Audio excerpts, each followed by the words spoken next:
Hello, landlords. It's Ernie Garcia, landlord attorney, coming to you live on Friday the 13th.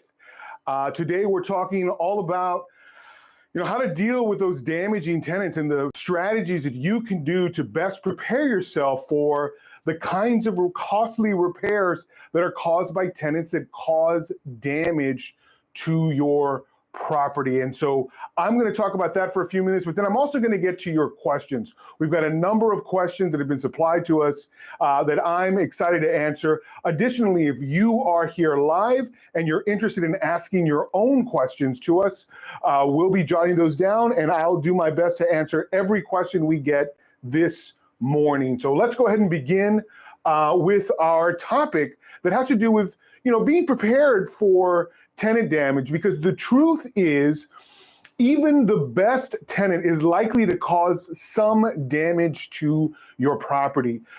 However, in many respects, none of that's chargeable to the tenant because it's due to normal use or ordinary wear and tear. And when that's the case, you just can't charge those costs to your tenant. However, not every cost is normal wear and tear and ordinary use. Sometimes your tenant damages your property through negligence or through misuse. And if that's the case for your tenant, then you're going to want to know the best strategy for dealing with it. I'll tell you the worst strategy for dealing with it is finding out about some problem well after the tenant is gone. That's probably the worst time to raise the issue, is after the tenant has left.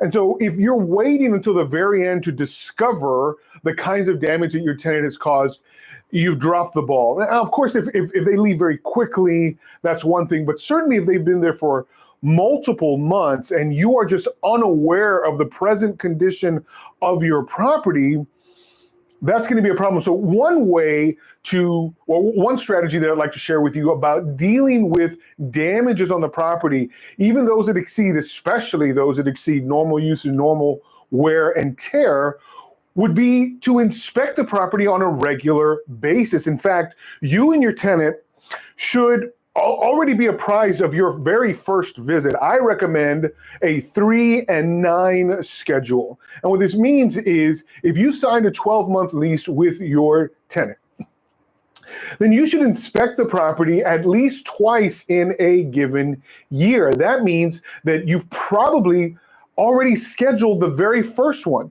That very first inspection, you can talk about it before you ever hand over the keys.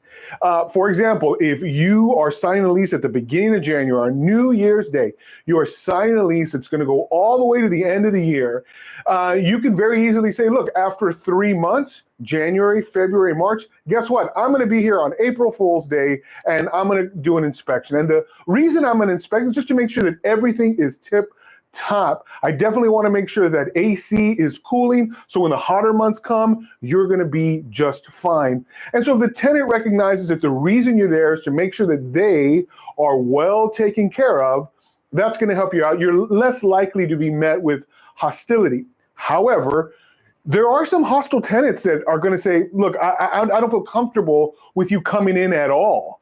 I'll check things out and make sure things are running. And if there's a problem, I'll call you. There's no need for you to come. That is a huge red flag, and it's not something you should take lightly. In fact, you should take that as a warning. And before you hand over those keys, mention to your tenant, look, it's my policy to be here, whether you've asked me to be here or not. I'm going to be here at least twice during the calendar year. And I'm letting you know I'm going to be here on April 1st and again sometime in early October. Because after 3 months and after 9 months, I like to come visit the property. If you get any kind of pushback that early on in the relationship, that's your tenant emphasizing to you, hey, I don't care what your rules are, and I don't care about how you feel or how you want to manage the property. We're going to do this my way. Again, red flag, clear sign. This is somebody who either is going to cause damage or who just isn't going to follow the rules. Either way, it's somebody that you want to avoid. But by getting in on the property on a regular basis, not just when you're called to make a repair, by having regular inspections and checking everything out, floors, walls, ceiling, roof, outside, inside, appliances, bathrooms, you're going to get ahead of the game by detecting problems before either A, they get really out of hand, or B, before they actually ever occur. Because you may find signs of a problem before it results into something that your tenant would actually ever notice or report.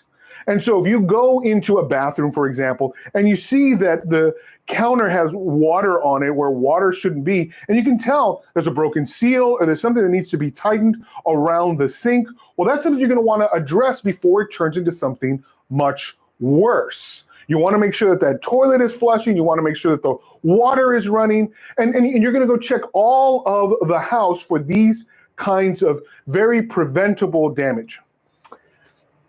But what you might come across is damage in progress. The classic one is the dog who's chewed up everything. Chewed up pillows, chewed up couches, that's their stuff. But when it comes to you, you might have a step on the stairs that's already got some bite marks, or you've got some scratch marks maybe at the door. Maybe the door itself has scratch marks on it that were not there at the beginning of this lease. So what do you do once you have inspected?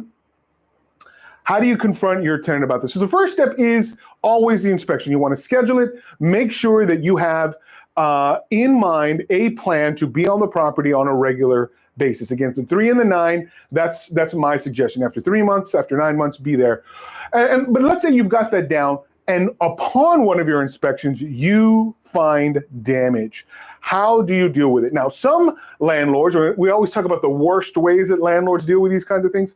Some landlords are going to deal with this and say, you know what, Ernie, I got it. I'm going to make the repair, and then I'm going to deduct it from the security deposit. That's a bad idea. And why is that a bad idea? Well, number one, because by deducting sums from your security deposit, you make yourself less secure. You have less to lean on once the tenant is actually gone. In fact, while the tenant's there, my suggestion is to do the following. Repair the thing. Issue a notice of default saying, hey, Scruffy is not allowed to destroy my stairs or destroy the floor or destroy the door. Please keep Fluffy under control. I know we have a pet agreement. I know you've signed a pet deposit, but your dog is causing damage right now, and we're going to deal with it now. So along with issuing a notice of default, which you should always do whenever you come upon a violation by your tenant, you're also going to issue them a bill. So you're going to get the repairs done. And again, Scruffy or Fluffy or Snuffy, doing this damage in this way is not normal use. It's not ordinary wear and tear. This is damage caused through misuse. They're not keeping their dog under control. So you can charge these fees for repair to the tenant. Now, you may be asking, well, Ernie, why would I charge them while they're there? Scruffy's just going to do it again.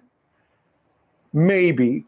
But if the tenant is allowing their dog over and over and over again to cause damage, either A, they've got so much money lying around, they don't mind repairing the same thing time after time after time. That's a maybe. The other is if they cannot control their dog to stop from destroying property, then that's probably somebody you need to get rid of. Again, I tend to preach a 3 strikes and you're out policy. And so either A, after 3 instances where Scruffy has destroyed property that you fix and refix, it would be appropriate at that time for you to say, look, you can't control this dog. You got to get rid of this dog, or I got to get rid of you. And so you can send that notice to your tenant saying, look, you're at your 3rd strike. If this happens again, or because of this 3rd time, I'm handing you a notice to vacate. So you're going to deal with these things, on your own and through your own mechanism. But my recommendation is once you get to that third strike, they've demonstrated to you they can't control this animal. And because of that, it's important for you to issue a notice to vacate and move on from this tenant. But always, always, always put the onus on the tenant to pay for the repair during the lease term. Because chances are a good tenant is going to pay it, and a good tenant is going to find a way to keep Scruffy under control, because Scruffy is not allowed to do it just because they paid a pet deposit. Again, that's not there to allow Scruffy to just, wreck the house without pause. That's there for things that you have to cover, that you discover at the end of the term once that tenant is gone, and you no longer have the threat of eviction to enforce good behavior from the dog. So number one, you're scheduling inspections. Number two, you're issuing notices of default. And number three, you are repairing the damage during the tenancy and issuing a bill to your tenant. Now, what if the tenant doesn't pay the bill? Well, so we're going through all of these, and again, you want to resist the urge to pull it from the security deposit. In many instances, you can exercise what's called an application of funds clause that's either stated in black and white in your lease or that's allowed in your state as a mechanism for dealing with non-payment. What we recommend is, no, don't carry over debt month to month. Instead, the moment you receive payment, apply it first to the oldest debt. So if you're in month 1 and there's damage, which you repair, and you issue that notice within a reasonable amount of time, and then the tenant fails to make that payment within a reasonable amount of time, you get to month 2, and the tenant issues you payment for rent with nothing on top. Well, the application of funds clause, if well drafted, and again, if your state and local law allow it, would allow you to pull money first to the oldest debt, which would be the debt from the prior month. In this case, the repair debt. You clear that out, leaving only an unpaid rent balance. Now, note, this is a second violation, a second strike.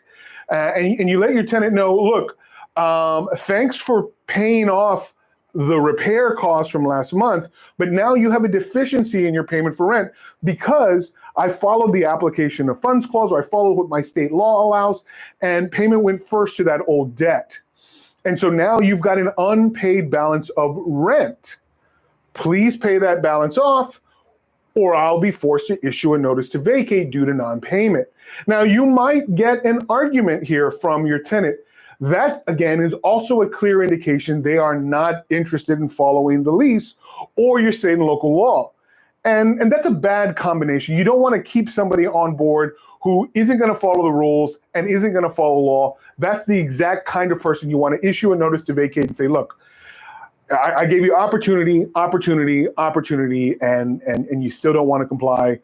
There's no way this is going to continue to work. Here is a notice to vacate, and you begin the eviction process thereafter.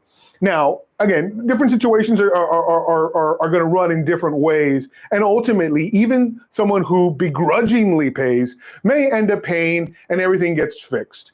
But that's for you to decide as to how you want to handle it. But the truth is, someone who obstinately says, no, I'm never going to pay it, is never going to pay it, and likely is going to cause additional damage throughout the tenancy. So if you choose to keep a tenant like that, you do this at your own peril, and it's likely going, again, to result in additional losses. And worst of all, those losses might end up exceeding the value of the security deposit, even when you add on the pet deposit, and that's a real shame. That's how landlords lose money instead of make money in the landlording business. And we're all about landlords doing whatever it takes to make sure that their businesses are profitable and to make sure they're still operating within the four corners of the law. So to do that, you got to know what the law says, you got to know what your lease says, and then you have to act on it. So plan your inspections, issue your written notice, send bills to your tenant for those repairs during the tenancy, and then ultimately, if your tenant refuses to pay those costs, you got to roll with an eviction and see if that gets the job done. And if it doesn't, then you move on from this tenant. They're obviously not a good fit. You want to put somebody in place who is. So I hope this helps. Again, if you're waiting till the end of the tenancy before you're addressing damages caused by your tenant that exceed normal use or normal wear and tear, you're coming to the dance late and you're unlikely to recover adequately for that. So I'm going to go ahead and get to questions. I did want to show off my Texas Landlords t-shirt. For those of you in the state of Texas, I got a little representation here, Texas Pride going today. Also, I'm wearing my Houston Texans, go Texans. We're very excited about that. Also excited about our questions. If you've got a question, go ahead, please, and add it to the chat. I'll get to those in a bit. But first, I got 5 pitched up right here. All right. Mr. or Mrs. Manchester asked, let's say I have a judgment against a tenant for unpaid rent and damages. I've also heard you can forgive rent, issue a 1099, creating a debt for the IRS so that it's calculated as earned income. They'll have to pay taxes on it or be in trouble with the IRS. What suggestions do you recommend to either, 1, collect as much possible of the judgment, or 2, legally be somewhat punitive if they refuse to pay? So my experience with this kind of situation is that collection agencies, number 1, rarely do anything. In fact, I've yet to hear a single instance where a collection agency actually, was able to collect money adequately for a landlord. It's just not, it's not likely, and, it's not the best use of your time and energy, and it certainly is not going to yield much. If something's collected, they're going to collect most of it. And so if it is collectible, then the best way that I recommend is to create what's called a judgment lien. Now, I'm going to talk about the procedure as it applies to the state of Texas, because that's the procedure I know, and that's the procedure that I have used in the past successfully. So what this procedure does is it takes the judgment and it creates a lien on the defendant. So let's say I've got a judgment for $5,000. And I request what's called an abstract of judgment from the court. They'll issue this document, which I can then file in the property records of my county. And it functions very much like a deed or some kind of lien, or like a deed of trust, some kind of lien on the person. And the reason this is important is because, like any lien, when someone is applying for credit in the future, usually to buy a house or a car, this lien is going to pop up because it's a potential threat to the collateral that the lender in that situation is going to want to protect. They don't want something potentially seizing that collateral, and they lose out on their ability to enforce whatever that debt is. Again, usually this is for a house. Someone wants to buy a house, and the bank or mortgage company is not interested in loaning this money while this lien exists. It always poses a potential threat. And so what we do is we get a call from a title company usually, and someone says, hey, look, we came across this lien against this individual, and we would like to know what we can do to have it released. Now, naturally, I'm going to say, yeah, that sounds great. Here's the total with interest since the date of judgment. And in Texas anyway, a judgment is good for 10 years. You don't even have to try. And it can be extended indefinitely thereafter. But it's good for 10 years. And so if you abstract a judgment and just let it sit on the shelf, who knows, 5, 6, 7 years down the line, perhaps when that defendant is in a better financial situation, they're buying a house, and now you've got access to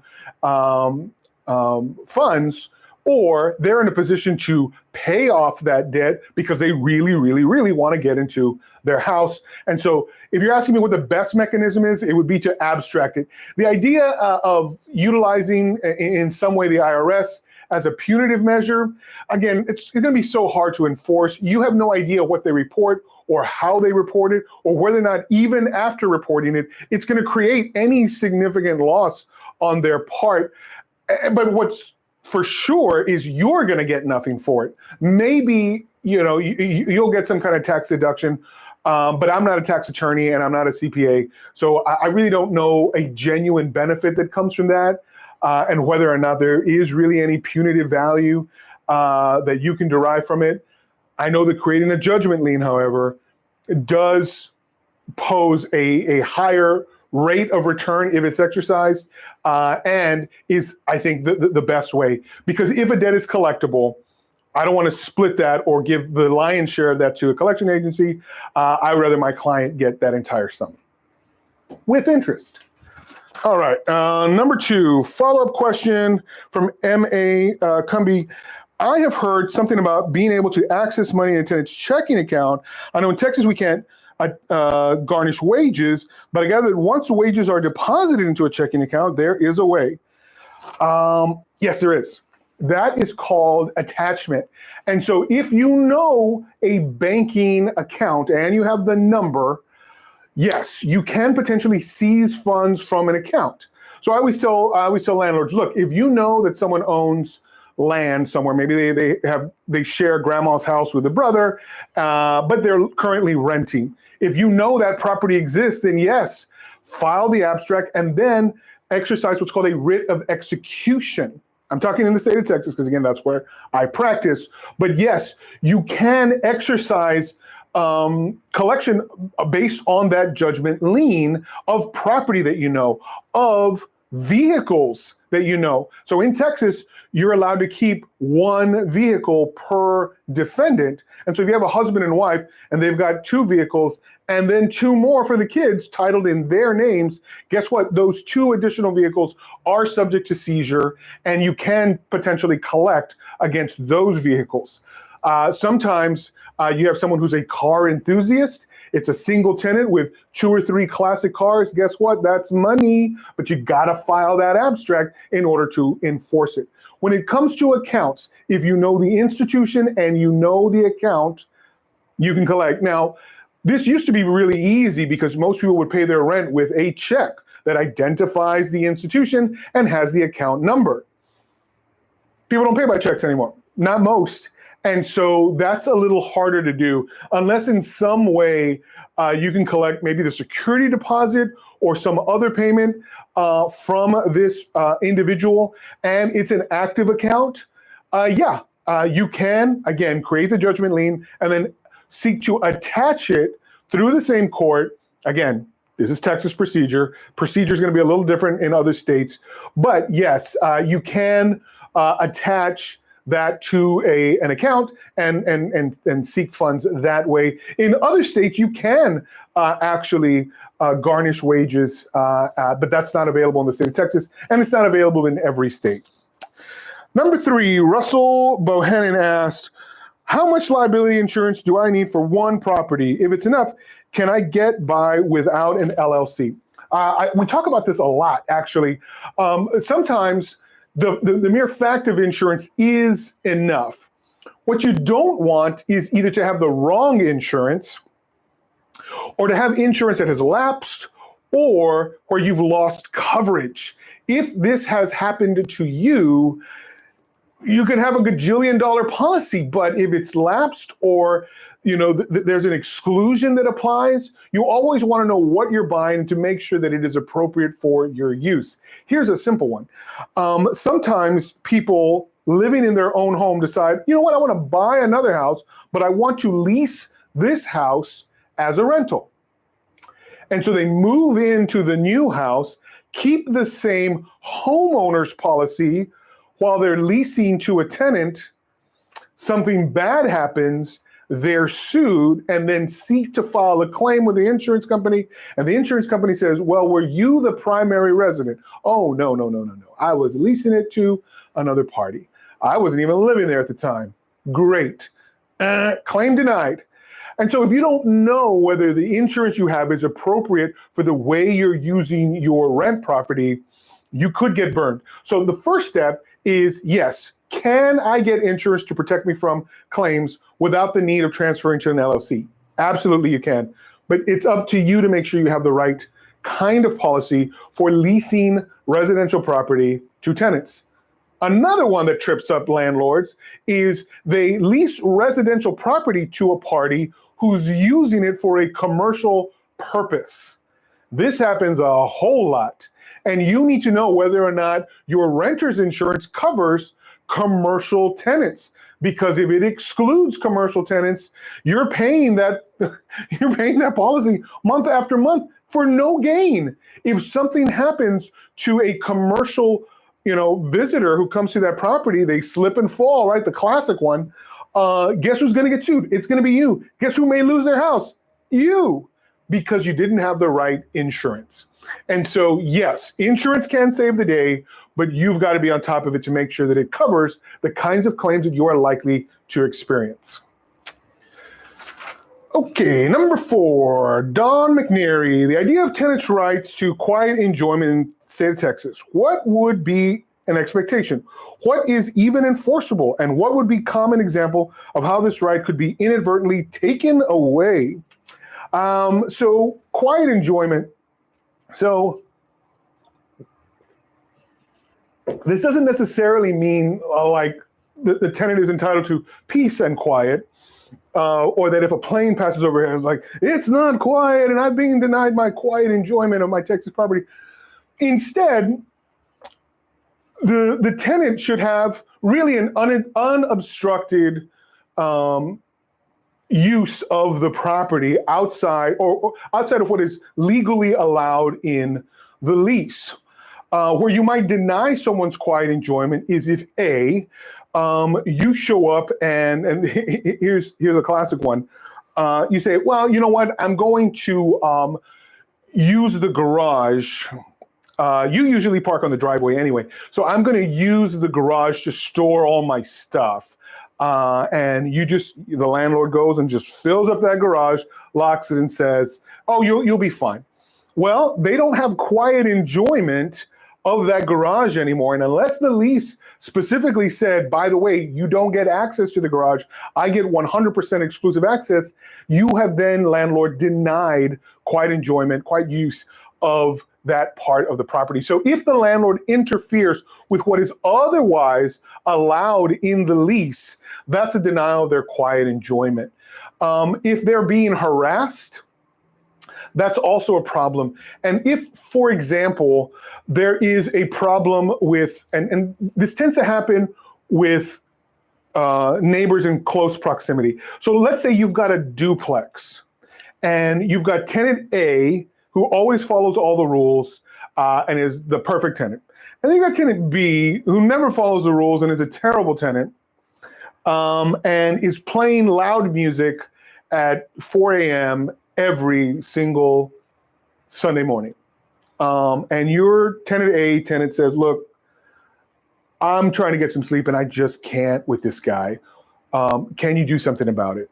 Well, do you as a landlord have an obligation to deal with? Of course you do. Of course you do. Because they can't enjoy their property because of the acts of one of your tenants or because of the neighbor. And so they're being denied that. And so what would be a reasonable thing for you to do? It might be to issue notices of default to the tenant in Unit B, and then ultimately to evict them if they're unable to cure that default.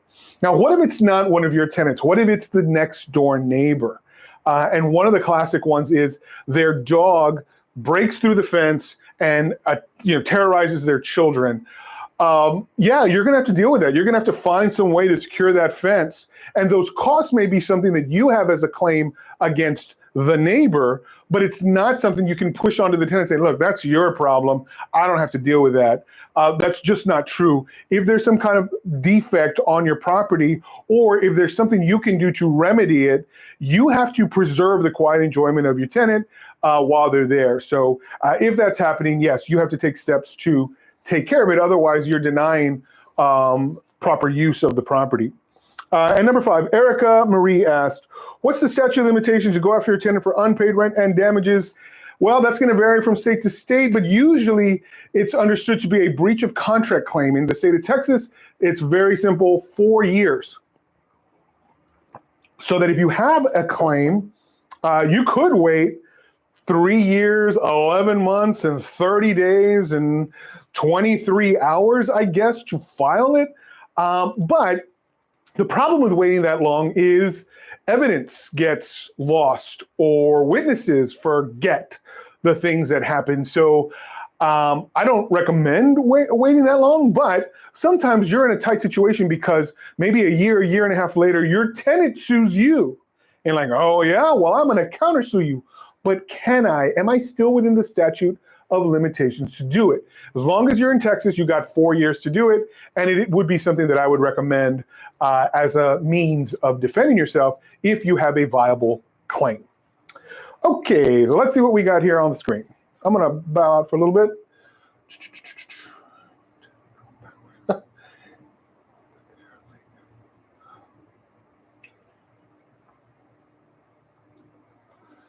All right, well, so we've got a question from Doxology. I'm not gonna read it all, but apparently the tenant caused damage to the property. It looks like they paid for that damage, but they are subsequently late on rent. Late on rent is easy. If you're not issuing notices of default for the late payments or a notice to vacate for non-payment, you're kind of condoning the late payment routine. My policy is 7 days. If you haven't gotten 100% of all rent and fees, because remember, you're clearing the fees first. If you haven't gotten 100% of rent and fees in 7 days, you're issuing a notice to vacate because you're just going to have this problem over and over and over again. But if what they're doing is paying, say, on the 4th or the 5th, and they're paying their late fees every time, you should be issuing notices of default because it's still late payment. Even if you're accepting it late, it's still late payment, but you don't have to. Again, after 3 occasions of late payment, you can say, look, this is the last one. If this happens again, I'm going to issue a notice to vacate. And boom, they do it again, issue that notice to vacate. Yep.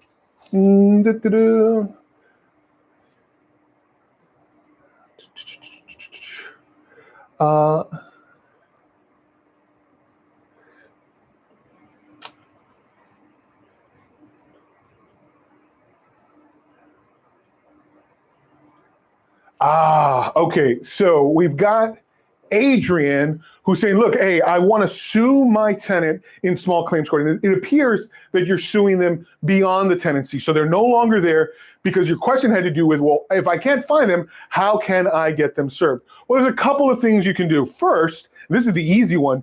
Do you know, Adrian, where they work? If you do, boom, you can serve them at their place of business. And if you're suing a couple and you can only find one, that's okay for now, because typically if you sue husband and wife and you're only able to serve one, if they're going to answer, they usually answer together. If they're going to hire counsel, counsel's probably going to represent both of them because the presumption is you're eventually going to find the other spouse. So we'll just go ahead and represent them both. And so if you can't find them, then what are your options? Well, we do what's called a skip trace. And there are companies all over the country that can find people based on re-registration. So when they leave, they're probably going to update their voter registration, their driver's license, their cell phone bill, their utility bills, all these things. So there are going to be lists all over the place, many of which are purchased by companies that sell to the kinds of people that skip tracers use to identify where people are currently located. And so they are probably findable unless they're just totally off the grid. They're living up in the mountains somewhere, and they don't have any of these identifications. Yeah, I mean, that's mathematically possible, but somebody like that, you probably couldn't squeeze a nickel out of anyway. So if they're still working, particularly if they're still in the same county, they're perfectly findable. It might take a little bit for their data to be updated. You know, people don't always immediately update their driver's license or these other things, but they're probably going to immediately get utilities. So eventually these things will be on lists, and a skip trace can identify where they are, but the easy one is always that place of business. You can serve these tenants wherever they can be found, and the place of business tends to be the easy one. Okay.